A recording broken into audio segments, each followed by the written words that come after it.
Para mí la vivienda se convirtió en ese módulo inicial y vital. Oye, queremos tener ciudades más inclusivas, que tengan espacio público, que tengan vivienda, que tengan transporte, todo lo podemos decir. Pero cada ciudad sí tiene pasos distintos. Todos quieren dar acceso a la vivienda. La resiliencia de la vivienda ante las condiciones de cambio climático que nos esperan. El costo de la vivienda es cada vez más inaccesible. ¿Tú qué crees que es lo que necesitamos para tener la ciudad que queremos? Actualmente, la política pública de vivienda se encuentra muy presente en nuestro país y en el gobierno de la Ciudad de México. Para ello, existen organizaciones internacionales que se encargan de intercambiar información para cerrar la brecha de desigualdad, logrando los objetivos de desarrollo sostenible en la nueva agenda urbana. El día de hoy está con nosotros Marina Muñoz, quien a través de la Urban Housing Practitioners Hub se encarga de articular a estos actores para lograr los objetivos. Programa muy interesante, quédense con nosotros, comenzamos.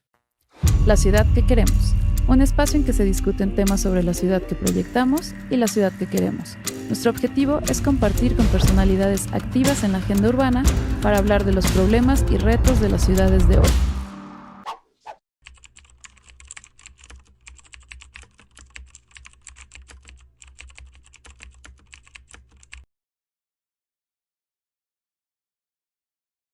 Bienvenidos y bienvenidas a La Ciudad que Queremos. Mi nombre es Lidia y saludo con gusto a Miguel Chesis. ¿Qué tal? ¿Cómo estás? Hola Lidia, muy bien, gracias. ¿Y tú? Auditorio, ¿qué tal? ¿Cómo están? Gusto en saludarlos.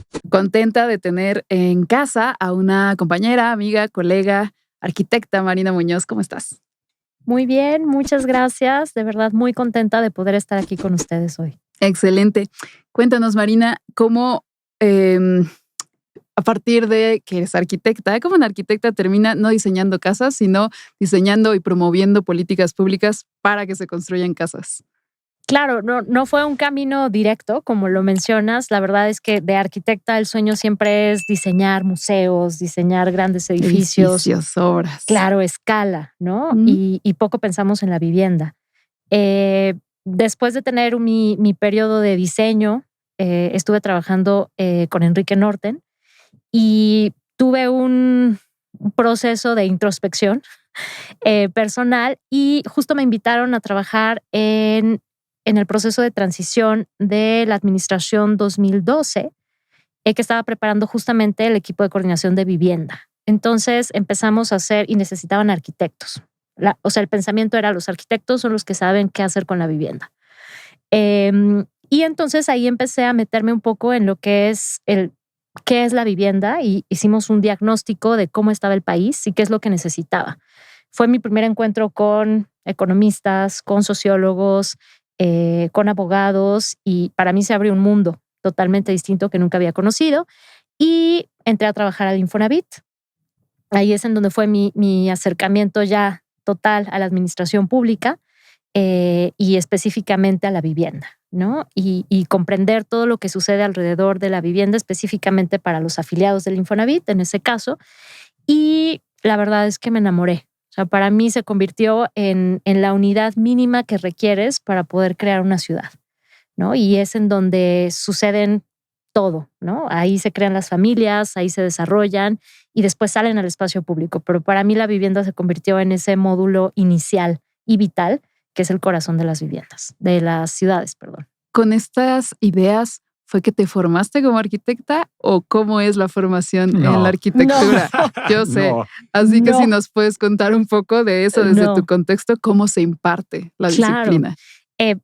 Realmente es que si acaso hablábamos de vivienda, eran estas grandes casas, ¿no? O sea, residencias, sí. Mansiones, ¿no? O sea, que podías diseñar una sala gigante con una vista al mar y eso es lo que siempre pensamos en arquitectura, ¿no? Nunca pensamos en el módulo mínimo de la vivienda, nunca pensamos en cómo vive la mayoría de las personas. Por lo menos en México, más del 50% de la población. Mucho más del 50% de la población, por supuesto. Sí, sí. Y nunca lo pensamos. Realmente como arquitecta, el entrenamiento que uno tiene es sí para estos grandes edificios, ¿no? Y estas instalaciones para grandes edificios, acústica para grandes edificios. Y nunca en ningún momento la vivienda como ese eje rector de la familia y de las ciudades. ¿no? Es más, también temas grandes puentes, grandes infraestructuras, pero nunca la vivienda. Entonces, definitivamente en la carrera de arquitectura nunca vi el tema de vivienda social. Que creo, y es por una experiencia reciente, un amigo que da clases me invitó y me llamó mucho la atención que el taller que estaban teniendo los alumnos de arquitectura era sobre vivienda social. Y me pareció fantástico. Pero yo jamás. Ha evolucionado entonces de alguna manera. Nos contabas ya tu contacto con otras disciplinas y cómo eso tuvo su impacto. Y además cursaste una maestría en gestión pública en el CIDE. ¿Cómo eso cambió tu perfil profesional? Realmente para mí fue un parteaguas porque, bueno, para empezar era la única arquitecta en la maestría, por supuesto. Todos eran economistas, abogados, relaciones internacionales y obviamente tenían ya un contexto de estudios totalmente diferente que yo no conocía. Entonces para mí sí fue un poco un shock poder entrar a este mundo que si bien lo conocí en la práctica con el Infonavit, pero no en la teoría. Entonces, pues sí, fue muy interesante conocer teorías macroeconómicas, de microeconomía, entender la teoría de juegos, que para mí se convirtió en una religión prácticamente. La teoría de juegos me encanta ya, todo lo pienso con base en eso.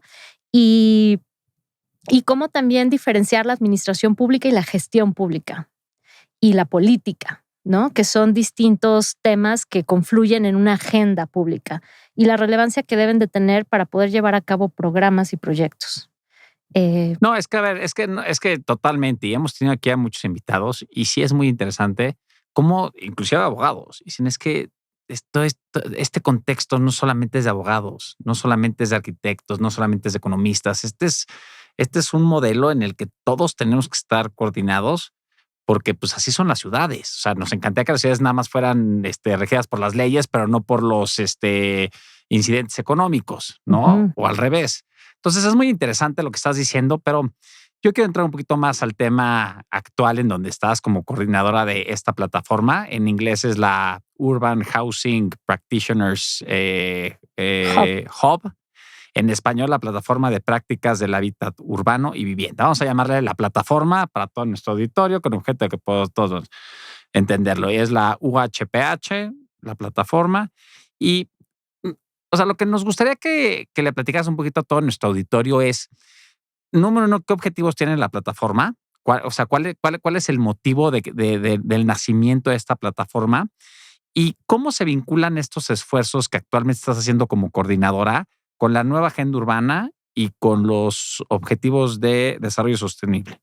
¿Y qué son los objetivos de desarrollo sostenible? Obviamente, para que nos lo puedas platicar un poquito más a nuestro auditorio y podamos seguir la conversación. Buenísimo, perfecto, Miguel. La plataforma UHPH es una coalición multiactor que surgió y empezó a desarrollarse en 2015 y ha evolucionado a lo que hoy en día es esta coalición en donde diferentes actores como el Banco Interamericano de Desarrollo, ONU Habitat, Hábitat para la Humanidad, la CAF, Techo, que tienen diferentes perfiles entre sí, o sea, son tanto organizaciones de la sociedad civil como banca privada, como banca de desarrollo, multilaterales, se unen para decir, tenemos que intercambiar más. O sea, el intercambio de información y la transferencia de conocimiento nos pueden ayudar a acelerar la implementación de la nueva agenda urbana y los objetivos de desarrollo sostenible. ¿Y qué son estos objetivos de desarrollo sostenible? ¿Qué es la nueva agenda urbana? En Quito, en 2015, que fue Hábitat 3, es en donde los estados miembros de ONU Habitat, que son distintos países a nivel mundial, junto con organizaciones de la sociedad civil y también apoyados por diferentes organizaciones, decidieron que era importante determinar hacia dónde íbamos. ¿Qué es lo que teníamos que hacer para cerrar la brecha de desigualdad en términos de vivienda y hábitat? Entonces definen distintos principios que guían esta nueva agenda urbana en donde se delinea qué es lo que tenemos que hacer para tener mejores ciudades. Y los objetivos de desarrollo sostenible son muy específicos, son 17, en donde se delinea ya más claro metas específicas en términos de cambio climático, en términos de equidad de género, en términos de ciudades y vivienda, en términos de agua, digamos, en todo lo que está alrededor del desarrollo sostenible. Específicamente el 11 es el de la transformación de las ciudades y está embebido el tema de la vivienda. Entonces, eso se convierte en parte de la misión de la UHPH.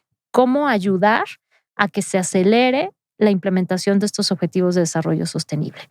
Y eso nosotros hemos visto que es a través del intercambio de experiencias. La región de Latinoamérica y el Caribe es una región grande, no es la más grande del mundo, pero sí es la segunda en donde la urbanización está creciendo de manera acelerada. Y este intercambio en donde tú me puedas decir qué es lo que has hecho, en qué fracasaste, en qué has tenido éxito y yo pueda aprender para que mi curva de aprendizaje sea menor y pueda avanzar más rápido, ha tenido grandes efectos en nuestra región. No, me hace muchísimo sentido y sobre todo, como bien lo dices, en la región, que estamos creciendo de manera descomunal, que la proyección es que se tienen es que va a haber mucho más crecimiento y donde el tema de vivienda, por lo menos para la República Mexicana y para la Ciudad de México, ya se ha anunciado como un esfuerzo que que se deberá de ver reflejado en los próximos años. Así es que yo creo que es un buen momento ahorita para la UHPH, ¿no? La plataforma para intervenir aquí en nuestro país. Claro, y a propósito de los ODS que comentas, ¿por qué dirías, Marina, que es importante que existan, nombrarlos como tal, como narrativas de hacia dónde ir y cómo medirlo, ¿cierto? Que en los términos que lo pones de, bueno, son metas, son principios orientadores, pero ¿cómo hacer que no sean frases vacías, que no solo sean 17 cajitas con una iconografía increíble que se nos queda y que tiene toda esta mnemotecnia y está bien, pero cómo hacer que sean activos, operables? Por supuesto, Lidia, y tienes toda la razón en que pueden convertirse en algo totalmente banal y escrito y nadie lo hace. Justamente algo en lo que nosotros hemos trabajado mucho es en la localización de las cosas. Efectivamente, todos podemos decir, oye, queremos tener ciudades más inclusivas, queremos tener ciudades que tengan espacio público, que tengan vivienda, que tengan transporte, todo lo podemos decir. Pero cada ciudad sí tiene pasos distintos y es más, tiene avances distintos, ¿no? Y necesidades.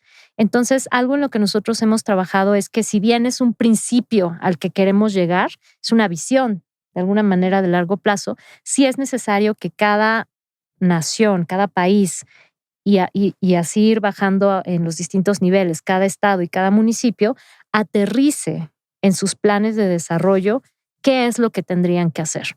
Y eso es un poco lo que trabajamos en nuestras distintas actividades como plataforma UHPH. Y qué interesante porque si bien se puede hablar de una visión compartida y quizás de problemas comunes, ¿no? O sea, al momento de territorializarlos, ya las agendas deben ser prioritarias en relación a problemas muy específicos de allí, ¿no? Entonces no es lo mismo territorios costeros que metrópolis, ¿no? Urbes muy grandes. Es decir, cada una tiene sus desafíos diferenciados y creo que ahí radica esta importancia, ¿cierto? Definitivamente, los territorios, si bien tienen estas características geográficas, climáticas que las definen y culturales también, siempre, y eso lo hemos visto mucho en la región, todos quieren dar acceso a la vivienda, por ejemplo, ¿no? Hablando de este tema que tenemos. Pero cada quien lo va a tomar de alguna manera, el camino va a ser distinto. Entonces ahí es en donde los objetivos de desarrollo tienen que tomarse. No solamente puede ser una frase que siempre estemos vendiendo, sino puede ser ese imaginario al que queremos llegar y que nosotros tenemos que construir cómo llegar. ¿Qué has notado tú, por ejemplo, en términos de vivienda? ¿Qué te ha sorprendido mucho de una diferencia pues, cultural, geográfica, de una ciudad a otra, en cuanto a que le estén entrando de maneras tan distintas a un mismo problema?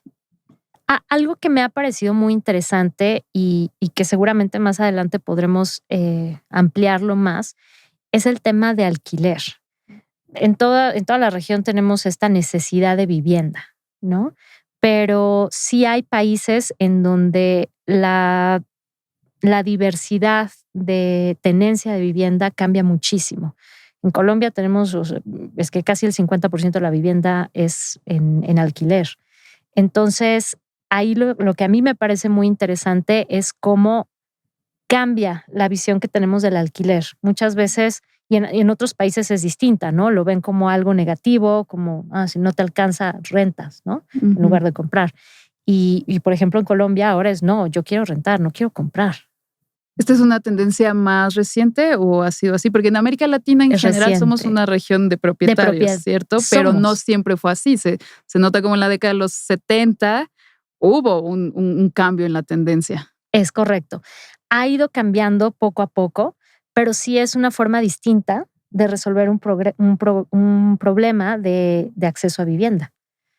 Entonces, la diversificación. Que no siempre se resuelve con nueva vivienda, ¿no? Que no siempre. Muchísimas modalidades también de ver. Que yo creo que es donde interviene mucho la plataforma, ¿no? Para hacer entender a los países o ciudades que quieren estas políticas, entender mejor cuál es la estrategia correcta. Entonces, un poquito lo que estábamos hablando ahorita, para regresarnos al tema, estábamos hablando de la nueva agenda urbana, vienen los objetivos de desarrollo y entonces lo que entendemos viene la UHPH como un brazo ejecutor que se encarga de gestionar todos estos objetivos que se plantean. Pero yo quiero que nos platiques también de un programa que están impulsando mucho dentro de la misma plataforma, que son los famosos laboratorios, ¿no? Los laboratorios de vivienda. Quiero que nos platiques un poquito más qué son los laboratorios de vivienda, por qué los están impulsando y qué ves, cuáles son los objetivos al corto, mediano y largo plazo de este programa. Por supuesto. Y justo, Miguel, está totalmente conectado con lo que acabas de mencionar. Los laboratorios de vivienda es una metodología que se desarrolló en conjunto con Cities Alliance, con Hábitat para la Humanidad, y justamente la hoy directora ejecutiva de ONU Hábitat, Ana Claudia Rosbach, fue una de las fundadoras de los laboratorios de vivienda en la UHPH. Estos laboratorios son una metodología en donde, a partir de un cuestionamiento específico, ya sea de un país o de una organización o de una multilateral, desarrollamos dos pasos específicos. El primero es que trabajamos en conjunto con esta organización, país o multilateral, para que ese cuestionamiento lo podamos desagregar en distintas preguntas a responder. Una vez que hacemos esto y preparamos todo el material, nosotros reunimos expertos dentro de la región, también fuera de la región, para que puedan compartir sus experiencias. Un ejemplo que les puedo compartir, hace 3 años trabajamos con Costa Rica y ellos querían identificar cómo poder dar créditos hipotecarios a un menor costo para las personas. Entonces querían explorar cómo funcionan los fondos de garantía. Entonces, lo que hicimos fue, ¿sabes qué? Uruguay, con su Agencia Nacional de Vivienda, tiene un modelo de fondos de garantía muy interesante que lo que logra es disminuir el riesgo de las personas y entonces la tasa del crédito puede ser menor. También trabajamos con Sociedad Hipotecaria Federal, que conversó cómo es que funciona el fondo de garantías que ellos tienen. El Banco Interamericano de Desarrollo también compartió distintas experiencias y todo esto nosotros lo compartimos en un webinar.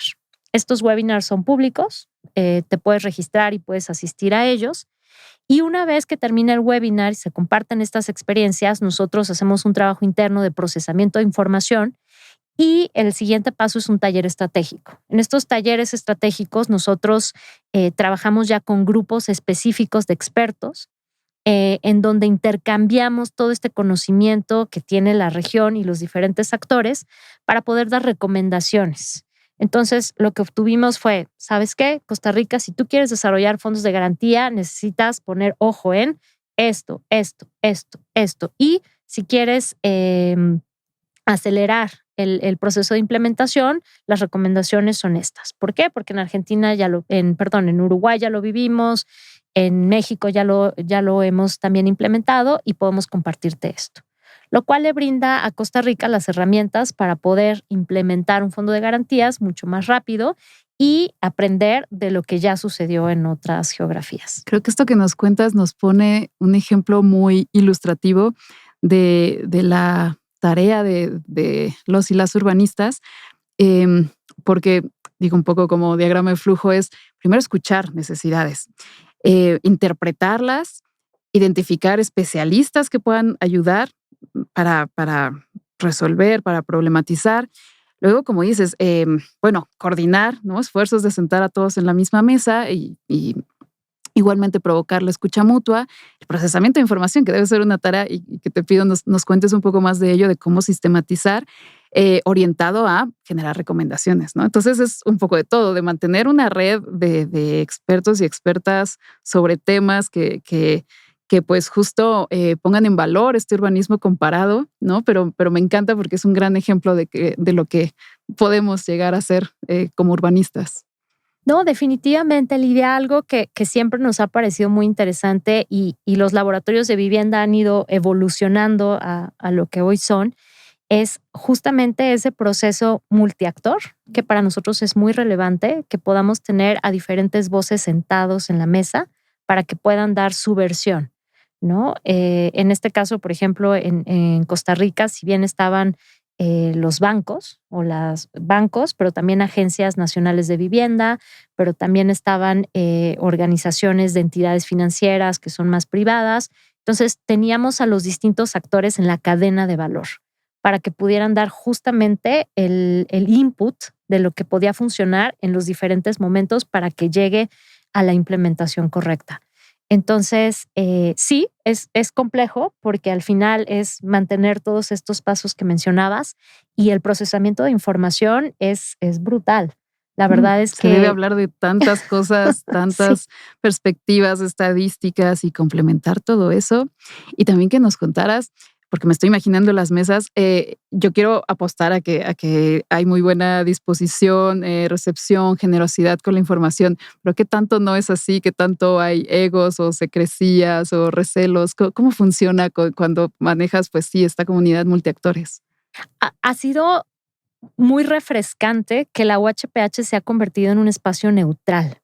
Justamente nos han buscado en diferentes ocasiones porque brindamos esa neutralidad y ese espacio en donde la gente siente esa actitud, digamos, ese espacio para poder compartir. No hay esa competitividad de decir, no te voy a decir mis secretos porque después tú los vas a implementar y vas a hacer algo mejor, ¿no? Al contrario, la gente es de alguna manera, al tener este apellido, la UHPH, de ser una coalición y de ser un bien público regional, es que nos ayuda a tener este espacio abierto y este escenario en donde compartes para ayudar a la región. O sea, no es para ayudarte a ti, Lidia, o a ti, Miguel, sino es para ayudar a la Ciudad de México. No, y lo más importante es que así sí, porque ese es un poco el discurso que la UHPH ha dado. Pero lo interesante es que los actores así lo han tomado. Es decir, se ha hecho el esfuerzo de recepción para que empiecen a cooperar contigo, ¿no? Además de mucho trabajo, ¿qué más dirías que hay detrás de este éxito, de esta construcción de legitimidad de la plataforma?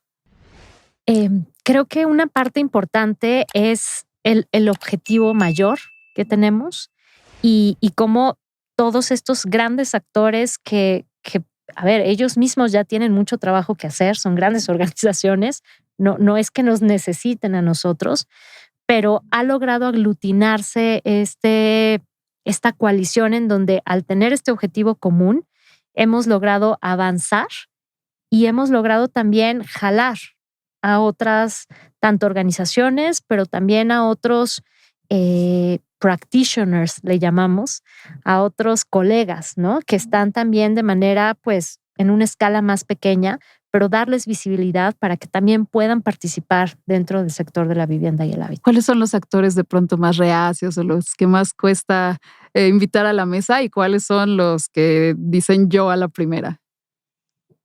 A ver, por supuesto hay organizaciones que tienen más estructura burocrática, digamos. Por ejemplo, los bancos sí tienen que pedir permisos para poder participar.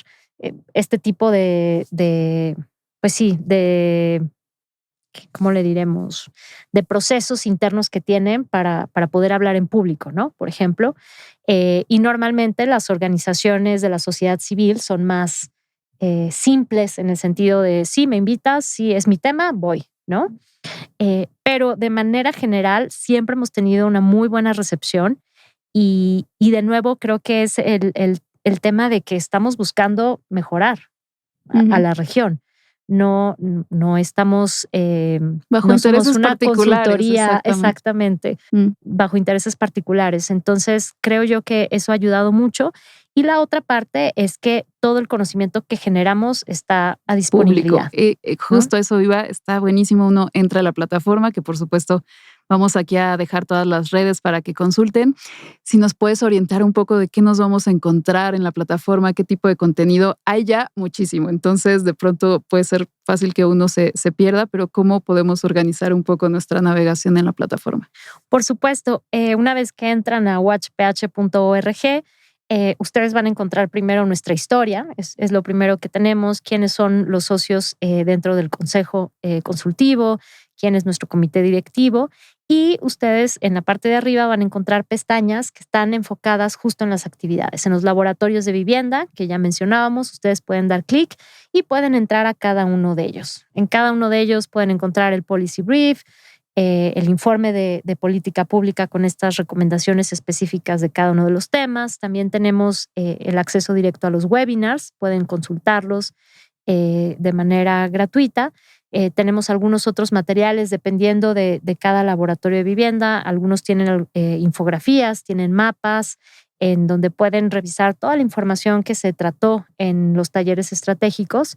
Y bueno, vamos desde temas de reconstrucción de vivienda, temas financieros, como les mencionaba, fondos de garantía, cómo financiar vivienda sostenible, vivienda en alquiler. Tenemos también financiamiento para ingresos bajos, cómo desarrollar productos de crédito, autoproducción de vivienda, entre otros. Justo iba a preguntarte cuáles eran los contenidos más populares, pero va entonces por esta línea. ¿Y qué tanto ha, no sé, cambiado las tendencias de solicitar qué tipo de temas? Hoy en día, ¿qué es lo que más sobre lo que se está trabajando?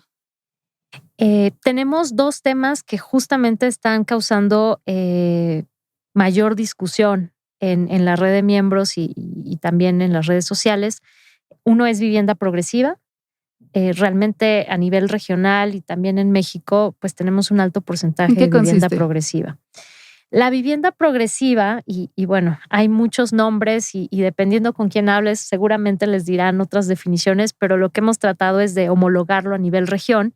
La vivienda progresiva es la que las personas van construyendo dependiendo de sus necesidades.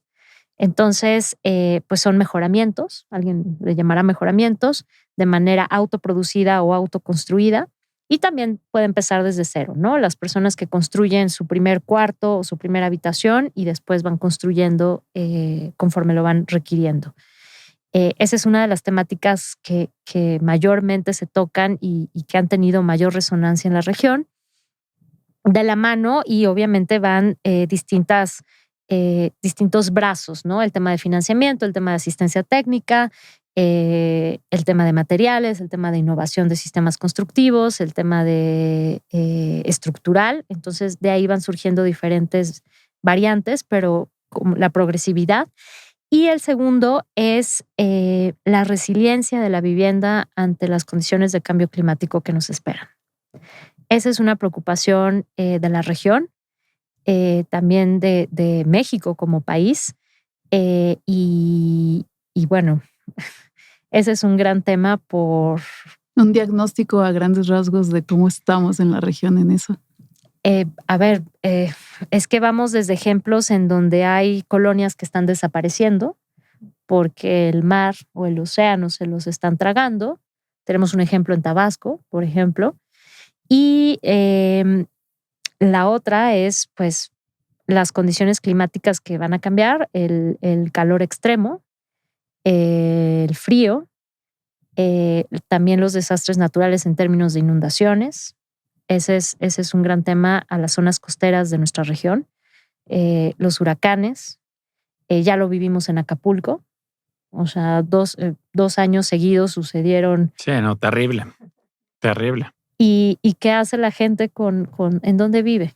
No, y todos los protocolos que se accionan, ¿no? O sea, la gente se queda sin vivienda, pero se queda sin pertenencias, pero después entran albergues y entonces los separan a los hombres de las mujeres y entonces el señor dice, oye, a mí no me vas a separar de mi familia en la vida, entonces dejan de asistir a estos albergues y buscan otro. Entonces sí, es todo. Todos los Incluso efectos acaban derivados. de tener en uno de los webinars a Miriam Ursúa, que es la secretaria de Gestión Integral de Riesgo y Protección Civil. Es correcto. Me imagino que ella también es parte de robustecer todos estos temas sobre eventualidades. Definitivamente, Miguel. Y sobre todo ella, específicamente en la Ciudad de México, hablaba mucho de la preparación para los eventos sísmicos que podremos tener, ¿no? Entonces, sí es un tema muy interesante. No se ha explorado tanto porque, pues bueno, creo que nos está llegando un poco de golpe. Si bien la Ciudad de México en específico sabemos cuáles son nuestras condiciones, sobre todo en términos sismológicos, pero nuestras zonas costeras no están preparadas. Sí, hay mucho trabajo que hacer. Ahora, cuando hablas de región, ¿en qué países tienen a la mente? Cuando hablas de que o sea, la región está poniendo énfasis en esto. El Caribe, por supuesto, y por las condiciones que ellos tienen, están trabajando mucho en términos de combate, de mitigación y adaptación al cambio climático. Brasil también, sobre todo por las condiciones que tienen pues de deforestación en la Amazonia. Entonces, ellos también están trabajando mucho en este tema. Chile también en sus zonas costeras. Y diría yo que esos son los países que por ahora están más preocupados por los temas. Brasil, Chile, sí, toda la parte del Caribe, por supuesto. La parte del Caribe. Sí, ahí viene fuertísimo. Marina, ¿qué podemos decir de la vivienda sostenible? Es decir, en términos de si es rentable, si hay demanda, cómo se puede materializar. Yo empezaría por contestar con un ejemplo y es aquí en México. Es algo que se conoció o se conoce todavía como hipoteca verde. Es un producto del Infonavit, de hecho, y ayudó a demostrar cómo sí se pueden implementar ciertas metodologías de eficiencia energética en viviendas para bajos ingresos, bajos y medios ingresos. Es viable, sí, pero definitivamente sí necesita un esfuerzo por parte de los financiadores, por parte de los diseñadores, por parte de los desarrolladores para incluirlos en sus planes. Entonces, por supuesto que te va a costar carísimo y va a ser inviable si lo quieres hacer al último momento. Entonces, lo que sí es totalmente viable, y de hecho hay un ejemplo muy interesante en México. Vinte es una desarrolladora que no hace vivienda de bajos ingresos, sino de medio residencial, pero ellos están muy abocados a hacer viviendas sostenibles y con diferentes características, ¿no? La sostenibilidad para ellos va no solamente en no usar aire acondicionado, sino ciertas condiciones bioclimáticas, sino también la parte comunitaria. Uh-huh. Y están creando un sistema muy interesante de cómo bajar recursos, bonos verdes, para poder financiar vivienda sostenible. Hay mucho financiamiento verde por ahí, ¿cierto? Pero tiene mucha complejidad para bajar esos recursos y hay metodologías extenuantes y burocracias que sobrepasar. Ahorita que están platicando de diferentes tipos de vivienda, yo quería retomar un poquito lo que estamos platicando y lo mencionaste tú, Lidia, de cómo ha ido cambiando el tema de la vivienda en arrendamiento. Porque sí, definitivamente, como lo dijimos aquí hace un par de minutos, creo que toda la región es una región que está muy propietaria de tierra, ¿no? Tú tienes que tener tu casa, casi en cuanto te casas, tienes tu casa, tienes hijos y es como gran parte de la educación se fue evolucionando así. Pero estamos empezando a ver que esto ha decaído en los últimos años, ¿no? Ya estamos entrando en una etapa en la que ya no necesariamente quieren ser propietarios de las viviendas, sino que están buscando el arrendamiento. Y ahí, ¿qué destaca? O sea, ¿qué promociones se destacan? ¿Cómo ves que esto esté tomando relevancia desde los análisis que ustedes están haciendo en la plataforma? Yo me iría un poquito atrás para decir por qué está sucediendo esto. Son diferentes razones, Pero no podemos dejar de decir que una de las principales es porque el costo de la vivienda es cada vez más inaccesible, ¿no? Claro. O sea, esa sí es una razón importante por la cual la gente, en lugar de comprar, renta. Sí, el costo, O sea, los costos se han ido por los cielos. Los costos se han ido por los cielos en Ciudad de México, en México país y en toda la región. Okay. Entonces, esa es definitivamente una de las razones. Y hay otras adicionales, como también que, a ver, los hogares están cambiando, ¿no? O sea, cada vez hay más hogares monoparentales, los famosos nidos vacíos, en donde los papás se quedan solos y ya no quieren una casa tan grande, entonces van a rentar. También cada vez hay más personas que deciden vivir solas y quieren rentar. También el tema de la movilidad en términos de trabajo, en donde la gente va cambiando de trabajo y por lo tanto también va cambiando de ciudad, es algo que se ha ido incrementando. Y todo esto en conjunto ha hecho que las personas decidan que el alquiler también es una opción de vivienda, no solo la adquisición de vivienda nueva. Y creo yo que con todo lo que hemos trabajado en la región, sí tenemos que empezar a pensar que el dar acceso a vivienda no nada más es una vivienda nueva o un terreno, ¿no? O sea, lo que decías, Miguel, y 100%. Yo me acuerdo que mis papás también era, bueno, es que uno la casa triunfa si se compra su casa. Exacto. ¿No? Patrimonio, todo el discurso patrimonial que está ahí, ¿no? Presente. Entonces, pues sí, evidentemente con las nuevas generaciones está cambiando, las prioridades cambian. Los jóvenes hoy quieren más viajar que quedarse en un lugar.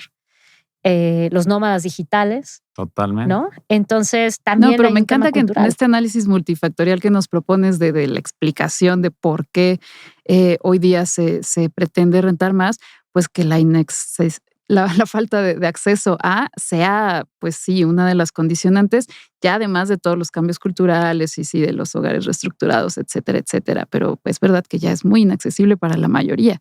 Entonces, claro, eso es un cambio muy fuerte. Y hoy día hay directrices de parte de nuestro gobierno federal en el sentido de promover el alquiler. ¿Qué opinión te genera esto? ¿Qué perspectivas nos trae esto? A ver, de entrada me da mucho gusto porque definitivamente tenemos que explorar todos los modelos de cómo brindar vivienda a las familias. Pero es un tema, no es fácil. No es fácil. No, a ver, y lo tenemos sobre todo en Ciudad de México. No cualquier organización o institución pública puede rentar, ¿no? Por temas, sí, de ley orgánicos. De ley orgánicos, no es pueden correcto, rentarlo en particular. De ingresos, o sea, no cualquiera puede tener ingresos derivados de un alquiler. Claro. de un alquiler, es correcto. Sí, tenemos en México Servimet, es una de ellas. Yo creo que sería la principal ahorita, la que por sus condiciones y por cómo está constituida. Claro, y algo muy interesante, nosotros en agosto del año pasado tuvimos un laboratorio de vivienda en Cartagena, en Barranquilla, en Colombia, y esto fue detonado por una fundación, la Fundación Santo Domingo, está basada en Colombia, y por la CAF, que es la Banca de Desarrollo de Latinoamérica y el Caribe, en donde justamente quieren explorar cómo poder brindar alquiler social, que eso también es distinto, ¿no? No solo alquiler, sino social, y con inversión pública y privada. Claro. Entonces le sumas otro grado de dificultad. Pero a ver, dime una cosa, ¿qué países en tu vista de región, qué países ya están implementando esta política con frutos positivos? ¿O cuál es el país que ya predomina en esto y que nosotros desde Ciudad de México o México podamos voltear a ver? Chile tiene una larga historia de programas públicos de alquiler y a niveles tanto municipales como nacionales. Específicamente se han enfocado mucho en desarrollar empresas públicas que se dedican justamente a gestionar y a manejar el alquiler, porque no es tan sencillo como construyo un edificio o tomo un edificio y lo convierto en alquiler. Algo que aprendimos mucho de todas las experiencias que se presentaron tanto de Panamá, de Chile, de Argentina, del propio Colombia y de Guatemala, es que es necesario que haya un agente que haga el seguimiento comunitario del edificio del edificio que se está alquilando, sobre todo cuando está enfocado en segmento social o en segmento de bajos ingresos, para poder tener éxito en el programa. Entonces, ¿por qué? Porque también la gente no necesariamente está acostumbrada a rentar y lo que no es tuyo normalmente no lo cuidas. Entonces, sí es algo importante y es una lección que nos compartieron, que la parte de seguimiento comunitario y cultural sobre qué significa vivir en alquiler y qué significa vivir en un alquiler vertical, es necesario que haya una agencia que esté dando seguimiento a eso. Qué interesante. Con esto comparativo en mente, ¿cómo evalúas? Yo sé que es muy macro la pregunta, pero ¿cómo evalúas el marco institucional que tenemos en México? Pues justo para promover, disminuir esta brecha de desigualdad en el acceso a la vivienda. ¿Qué hay que apretar? ¿Qué engranajes hay que mover con más celeridad que otros? ¿Y qué otros hay que ser más prudentes en las reformas, etcétera? A ver, tenemos una gran joya que tal vez pensamos que no vale mucho, pero sí vale bastante, y de hecho a nivel internacional y a nivel regional lo buscan mucho para conocer lo que es el Infonavit. El Infonavit, digamos, ya atiende a los afiliados. Eso sería interesante que lo dejemos continuar su camino. Y si bien yo estoy totalmente de acuerdo que sí tenemos que detonar otros tipos de acceso a la vivienda, como es alquiler, como es también la rehabilitación de las famosas viviendas abandonadas que existen en todo el país, tanto en el norte, en el Estado de México, y ahí sí se necesita un esquema nuevo. Y hay ejemplos que ya se han hecho mucho, sobre todo en Estados Unidos, en Inglaterra. Hay mucho estudio de cómo recuperar esas viviendas. Pero sí creo que hace falta conocer los datos y no los tenemos en México. Tenemos algo que se llama el Registro Único de Vivienda en México, pero solo está enfocado en las viviendas que se generan a través de un crédito hipotecario con Infonavit o un crédito hipotecario, ahora ya, si no mal recuerdo, con los bancos. Creo que la Asociación de Bancos de México también ya firmó con el RUB. Pero hoy en día no conocemos con detalle cómo está el stock de vivienda. O sea, no sabemos si no hay una forma en la que podamos entrar a un mapa y digamos, oye, esta vivienda está abandonada y está en juicio, y entonces podemos reubicar a una familia ahí si se rehabilita y se sanea de manera legal, ¿no? Y es algo que creo que siempre para tomar decisiones sí necesitamos datos e información. Es algo que hace mucha falta. En México, creo yo, si bien tenemos el INEGI que nos brinda información sobre la vivienda, creo que la última fue en 2020, que nos dijeron un poco cómo estaba la calidad de la vivienda, pero sí hace falta hacer un zoom más preciso sobre cómo está la vivienda y cómo están las personas. Algo yo que les invito a revisar, que me pareció muy interesante, en Chile, el Ministerio de Vivienda se alió con organizaciones de la sociedad civil para poder dar una mirada distinta al déficit de la vivienda. Poder entenderlo no como déficit de vivienda, sino como déficit para las personas. Entonces lo que hicieron fue, lo que tenemos que entender es qué le hace falta a las personas. Es un cambio de enfoque tremendo. Es un cambio de enfoque tremendo. No nada más decir, oye, tenemos déficit cuantitativo y déficit cualitativo, ¿no? Que es lo que normalmente se hace en política pública.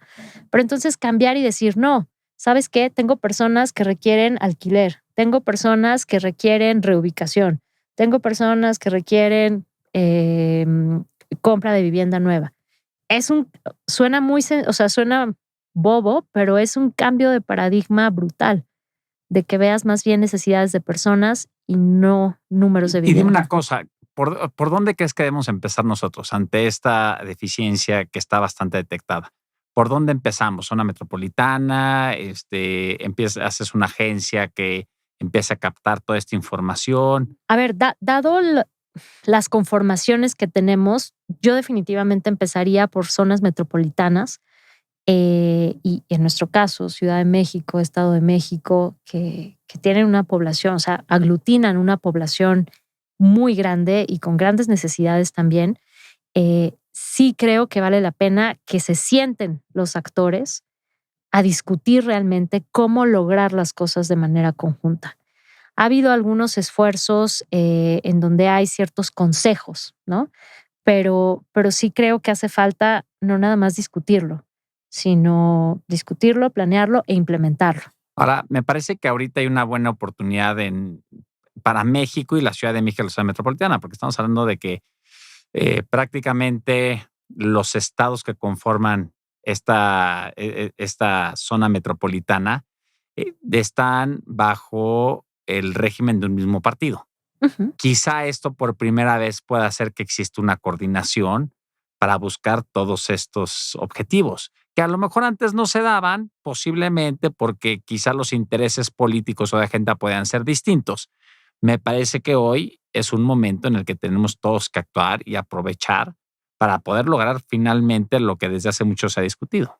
Definitivamente, Miguel. Y esto que mencionas no es, o sea, es bastante, porque definitivamente los intereses políticos, pues normalmente son los que han regido. Y también, y hay que decirlo, pues también que los gobiernos municipales cambian de manera continua y no hay ese seguimiento a una política. Entonces, hoy que tenemos esta oportunidad, creo que es el momento de que todos pues, nos pongamos las manos a la obra. Por supuesto. Oye, Marina, vámonos de viaje. Invítanos a Egipto porque ahí estuviste en noviembre pasado en esto que es el Foro Mundial Urbano. ¿Cómo fue tu experiencia? ¿A quién te encontraste? ¿Qué sucede en un foro así? Es un poco apabullante en el sentido en que son 35,000 personas concentradas ahí concentradas con este objetivo. en un solo lugar, especialistas todos en diferentes ramas, pero todos alrededor de las ciudades. Y obviamente también ves un choque de culturas, ¿no? Eso es algo muy interesante porque, pues bueno, están desde todos los países musulmanes, todos los países que también con sus vestimentas, o sea, tú ves este collage de personas y culturas y eso es algo que yo rescato mucho, que todos quieren lo mismo o buscan lo mismo. Y desde sus distintos rincones, desde sus distintos rincones del mundo, todos quieren lo mismo, ¿no? Mejorar las condiciones de vida de las personas de sus lugares de origen. Fue muy interesante el intercambio. Definitivamente es imposible escuchar. A ver, yo planeé, yo dije, quiero ir a estas sesiones, quiero conocer a estas personas. Pero bueno, sucede todo, el lugar es gigantesco, entonces sí era imposible llegar moverte, a todo lo que querías. Peor que festival de música. Corrías de un lado a otro. Corres de un lado a otro.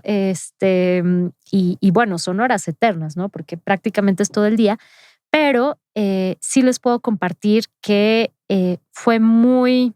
A ver, es como llegar y decir, estamos juntos, estamos sufriendo lo mismo y darte ánimos y decir, oye, vamos, ¿no? No, y la presencialidad importa. Tantas personas juntas con esa misma intención, energía, agendas, como dices, conocimientos, ¿no? Seguramente pues era muy inspirador estar allí. Fue definitivamente muy inspirador y sí fue como una palmadita de decir, vamos, o sea, todos queremos lo mismo. Pero, ¿y si, Marina?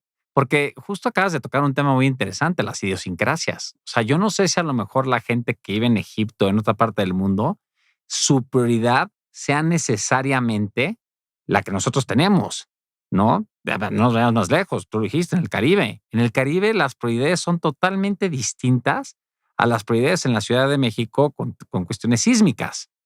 Entonces, si aglutinas a 35,000 personas y les dices, vamos todos juntos para el mismo camino, pues ¿qué camino? ¿Y el camino de quién? ¿Podrías decir que sí sales con un takeaway de ahí y diciendo, ok, después de este Foro Mundial Urbano nos llevamos todos estos principios generales, o termina siendo como todos palmaditas, pero difícilmente encuentras este punto de conversión?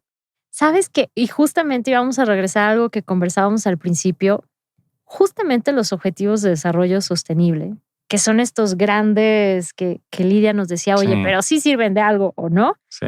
Pues justamente es, oye, todos queremos que las ciudades sean más resilientes, que sean prósperas, bla, bla, bla. Sí, Todos los ¿no? objetivos. O sea, ese es como tu objetivo mayor, que por lo menos yo Pero dije, es un oye, marco ¿sabes general qué? aspirable para todos, Sí, por supuesto. pero que lo es. ese es el común denominador que nos une Y yo sé que tú lo vas a solucionar de otra manera, porque para llegar a ser una ciudad así, pues tú tienes que hacer palafitos porque pues todo el tiempo te inundas, ¿no? Exacto. Y yo, Ciudad de México, tengo que hacer casas sismorresistentes para lograr eso, ¿no? Entonces, cada quien tiene un camino, pero sí hubo esa conexión de decir, ¿sabes qué? Estamos buscando lo mismo.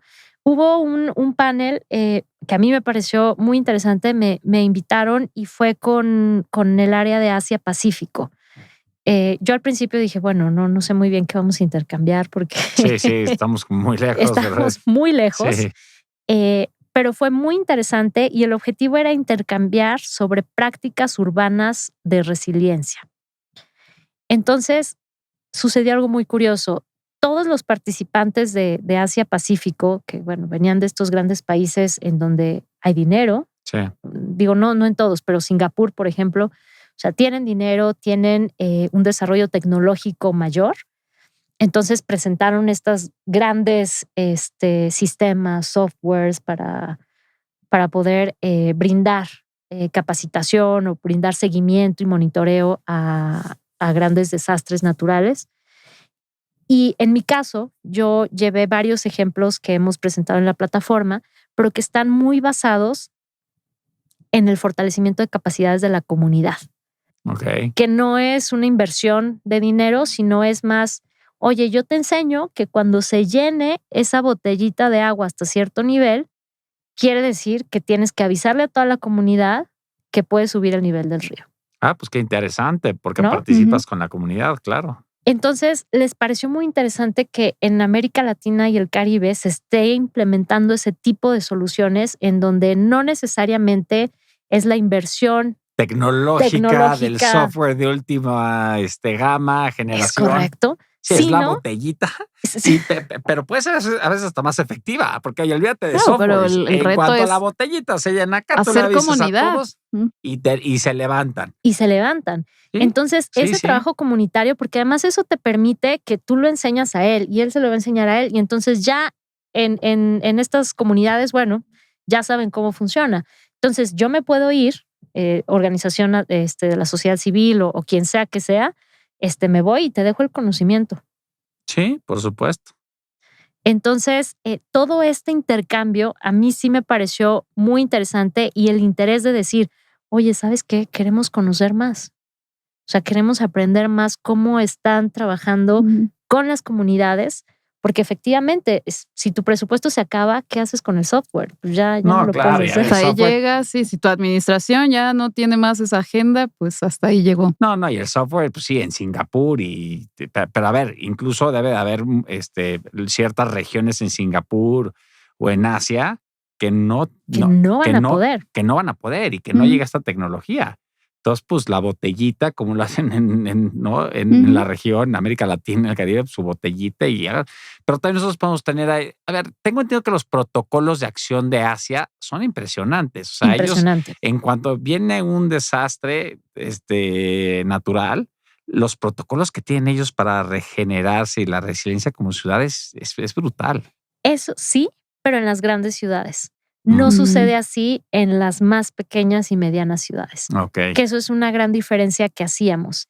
Y algo que yo les mencionaba es, por lo menos en América Latina y el Caribe, o sea, hay una estadística que más o menos el 80% de los desastres que suceden son en ciudades en donde no hay el presupuesto para tener todos estos grandes desarrollos tecnológicos, ¿no? Marina, hablando de ciudades medias, vámonos ahora a Querétaro, que es la ciudad donde procuro residir y donde coincidimos el pasado octubre a propósito de la conmemoración del Día Mundial del Hábitat, que igualmente pues convocó ONU Hábitat y el gobierno estatal con los jóvenes y las jóvenes en el centro, y tú coordinaste igualmente ahí un par de eventos. Entonces, si nos puedes comunicar de qué fue y qué tipo de proyectos se presentaron que fue de gran valor. Por supuesto. Una de las actividades que tenemos es el concurso de mejores prácticas, en donde ahí nuestro objetivo principal es visibilizar qué se está haciendo en la región. Entonces, el año pasado lanzamos un concurso enfocado en jóvenes menores de 35 años para conocer qué es lo que están viviendo ellos, cuáles son los retos que ven en la vivienda y el hábitat urbano y qué están haciendo, ¿no? Entonces, invitamos a un grupo de jurados representativos de toda la región y al final tuvimos 4 ganadores que estuvieron representando al concurso en el Día Mundial del Hábitat. Estuvieron compartiéndonos desde Argentina, desde Brasil y México. Y estas prácticas fue muy interesante porque tuvimos 4 categorías. Era investigación y academia, teníamos tecnología, política pública y gobierno en sus diferentes escalas y organizaciones de la sociedad civil. En el caso de organizaciones de la sociedad civil y política pública y gobierno en sus diferentes escalas, tuvimos un ejemplo muy interesante que sí quiero compartírselos, es desde Argentina. Y Argentina tiene un modelo, tuvo, porque ahora ya no está con el nuevo gobierno, pero a través de la Secretaría de Integración Sociourbana, que es una especie de SEDATU, digamos, en Argentina, ellos dijeron, ¿sabes qué? Todos los asentamientos informales lo que requieren, pues, es infraestructura. O sea, necesitamos darles infraestructura. Y previo a esto hicieron un levantamiento con grandes esfuerzos conjuntos, con techo, con el nivel nacional de gobierno, para identificar qué es lo que se requería, ¿no? Hicieron una caracterización muy específica y participativa con la comunidad. Entonces dijeron, bueno, ya tenemos todo este listado de necesidades, ¿de dónde sacamos el dinero? Lo que hicieron fue establecer un impuesto específico para recaudar el dinero necesario para poder realizar esas obras. Entonces, a todas las personas de ingresos medianos y altos, les cobraron un impuesto único para poder recaudar el dinero suficiente, crear un fondo para poder desarrollar infraestructura en asentamientos informales. Una vez que tenían ese dinero, dijeron, bueno, ¿ahora qué vamos a hacer? El 85% de las obras se van a destinar pues, a empresas constructoras que tienen las capacidades y el conocimiento para hacer esta infraestructura, y el 15% de las obras se va a destinar para que se haga a través de empresas sociales, si podemos llamarle así, o comunitarias, que esto quiere decir que las personas que residían ahí podían organizarse para hacer trabajos de plomería, de electricidad, y les iban a pagar. Pues fantástico. Fantástico porque capacitas a la gente y estás respetando la política de no les regales el pescado, enséñales a pescar. Es correcto. Entonces tuvimos aquí a Pato, él es residente de esos asentamientos informales y él dirige este movimiento de jóvenes excluidos. Entonces lo que él decía es, a ver, a nosotros el sector formal, nos excluyó. Entonces nosotros nos tuvimos que crear nuestra fuente de trabajo, ¿no? Entonces él vino representando esa parte. Además, un personaje muy carismático que viniera él mismo a contarnos de qué va y sin una narrativa de la academia ni de política pública, ni mucho menos, ¿no? Era de corazoncísimo y a ver si podemos poner el link del video, cuando no en vale los datos del programa, sí. Ponerlo para que quien esté interesante le dé clic y pueda ver esa. Definitivamente, y son jóvenes de menos de 30 años, ¿no? Y su contraparte, Santiago, que él trabaja en la Secretaría de Integración Sociourbana, pues hacían este match de jóvenes trabajando desde las comunidades y desde el sector gobierno para poder crear un mejor hábitat urbano. Eso es algo impresionante que creo que tenemos que aprender. Oye, dime una cosa, ¿y cuál fue el comportamiento, la reacción de la población cuando mencionaste que les habían subido porque eso de les subieron un poquito el impuesto? México te aguanta un poquito más. Argentina le subes un poquito el impuesto y salen a las calles, te cierran el transporte público y se hace toda una milonga. Claro, aquí algo, y lo he venido mencionando, que justamente lo que necesitan las políticas para poder tener éxito, o creo yo que es algo que he aprendido en recientes años, es estar basados en evidencia. Y lo que hizo bien Argentina fue decir, oye, fíjate, yo ya fui y esto es lo que necesitamos. y no hicieron ningún paro porque todas las personas que podían hacer alguna marcha o alguna manifestación son a los que les iban a mejorar. Ah, ya. Claro, por supuesto. Entonces, fue un programa muy bien armado, o sea, con objetivos muy claros, pero también con una participación totalmente activa de la comunidad. Y también incluí, o sea, no solamente, oye, participo en el diseño, sino también en la implementación. Y creo que eso es uno de los grandes éxitos de esta política de mejoramiento urbano. Y digo, son testimonios de prácticas hechas en Argentina, exhibidas en Querétaro, Es correcto. ¿no? ¿Y qué podríamos decir? ¿Hubo takeaways otra vez en Querétaro? O sea, ¿qué nos llevamos nosotros como mexicanos, como país, derivado de esas prácticas? Son varios los takeaways y nada más antes para mencionar que también estuvo Brasil y también nos compartió mucho de cómo, más enfocado en la vivienda progresiva que hablábamos hace un rato, pero de cómo él ha trabajado en las comunidades en Brasil para hacer esta vivienda semilla que va creciendo poco a poco. Y jóvenes mexicanos, ellos acaban de salir de estudiar su licenciatura en urbanismo, de hecho, y esta es una historia muy, muy, muy rápido, se las cuento. Ellos propusieron cómo desarrollar vivienda social en el centro de Guadalajara. Y hicieron toda la corrida financiera de cómo sí podía funcionar, ¿no? Entonces fueron al gobierno municipal, lo presentaron y les dijeron, no, eres muy joven. Si quieres ser un intern, pues sí, puedes estar aquí, pero Okay. O sea, no. Como intern, bienvenido. Bienvenido, Pero corridas pero financieras, Tú otra no ventanilla. sabes. Otra ventanilla, es correcto, ¿no? Y algo entonces que ellos y también los jóvenes argentinos y el chico brasileño nos compartían es que siempre hablamos de que los jóvenes son el futuro. Y ellos nos decían, no somos el futuro, somos el presente, porque ya estamos aquí, o sea, ya podemos aportar y nos interesa. Ya O sea, queremos intervenir porque ya estamos padeciendo los efectos de no hacerlo. Entonces nos surge y sí, traían una prisa, una energía, unas ideas. Qué padre. Brutal. Entonces, uno de los takeaways principales es que de verdad tenemos que abrir camino a los jóvenes. Tenemos muy pocos espacios. Ellos me decían, Marina, es que, o sea, a mí nunca me invitan a compartir lo que hago. O sea, siempre invitan a gente grande, ¿no? A gente con trayectoria, con experiencia, pero hay muy pocos espacios para que nosotros podamos, pues, compartir lo que estamos haciendo, que también podamos aprender y agradecían mucho ese espacio, ¿no? Y sobre todo, ellos tienen menos preestablecidos esquemas. Sí, claro. O sea, exacto. Hay menos tabús. Prejuicios. Hay menos prejuicios, menos tabús. Y frustraciones también. Y frustraciones, ya que uno va acumulando en la vida. Claro, entonces ellos estaban dispuestos, oye, pues ya, tú y yo nos sentamos a trabajar aquí.